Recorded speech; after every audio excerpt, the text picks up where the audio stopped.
first of all, if you didn't know it, there's 4 institutions that have Notre Dame in their name. We'll go for that so-so football program in South Bend. So here you go. You want to explore University of Notre Dame.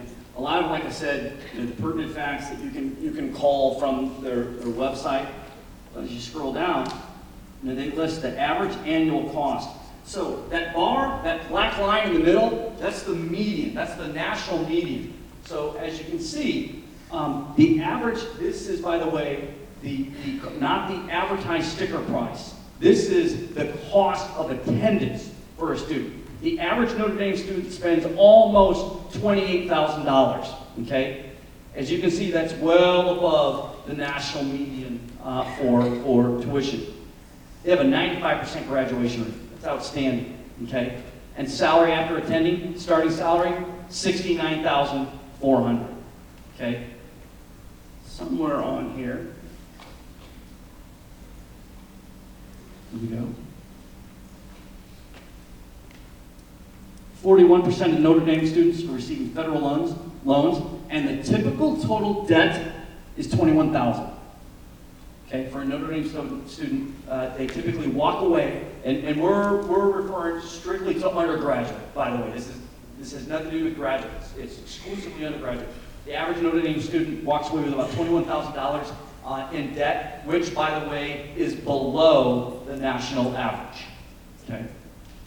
So this is the kind of stuff that you can get on the scorecard. You can spend hours on this thing and get lost, and your eyes will cross and your head will spin, but there's a lot of really helpful information on the scorecard. Yes? Without overgeneralizing, I'm wondering, I appreciate the advice to consider maybe attending a private school or a local community college for a first year or two. But any advice for those students or parents who are looking to transfer to a different university a little later on, and those credits transferring with the student? Sure, great question. Transferability. Luckily, the state of Illinois got their act together about 15 years ago and made transferring a much more seamless process. So we have now in the state of Illinois what are called articulation agreements. So all of the public universities and most of the privates are in cahoots with the community college, and we already have everything mapped out. So for example, at most schools, on their website, they have what are called transfer guides. So if you know you're going to go to COD, right? We, and most institutions, we already have a guide that says, you're starting at COD, here you go. Here's your cheat sheet. If you take these classes at COD, here's how they transfer to Lewis. It's already mapped out. There's no question. Okay. And it's referred to as a transfer guide? It could be called a transfer guide. Yep, absolutely. And I can assure you that nearly all schools have something comparable to that on their own website. Yep. Now, I will say this, one little caveat there will be, it does occasionally become a little trickier if your son or daughter plans to transfer out of state, okay? Because you're at the whim and the mercy of that out-of-state institution as to what they'll accept from an out-of-state community college. Now, some schools work very closely with Illinois students, so it's still relatively seamless. Others, you might lose a class or two in the transfer. The best thing I would do if you're going out of state is probably stay at COD for 2 years and earn the associate's degree. Most institutions will then say, your general education curriculum is done. You'll begin here in your major courses. I saw another hand. I have a question. Sure.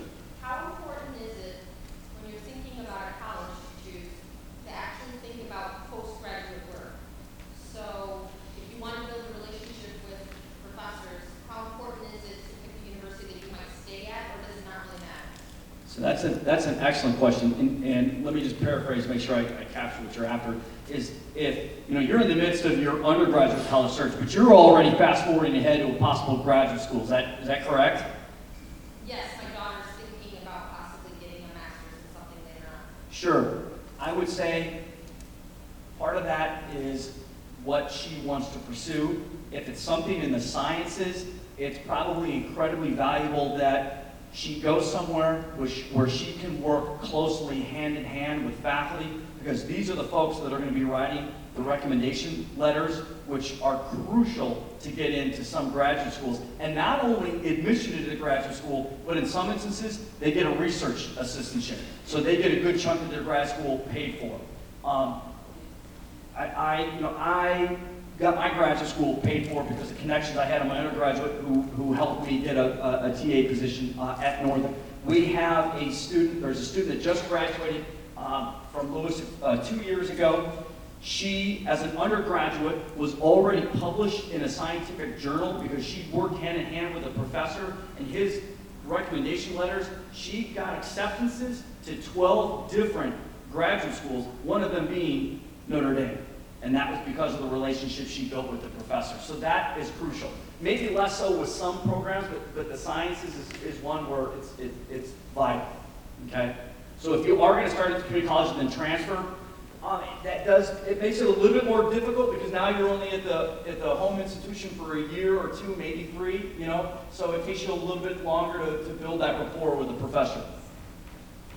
Does that answer your question? Yes. Yeah. Any other questions I can help anybody with? Well, I will go ahead and turn it over into the much more capable hands of Frank Palmisani here.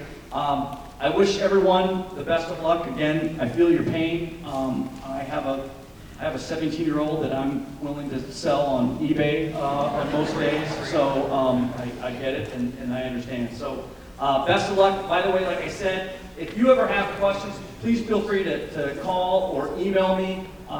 We won't even talk about Lewis University. I'm just happy to answer any questions about the college search in general. So thank you so much.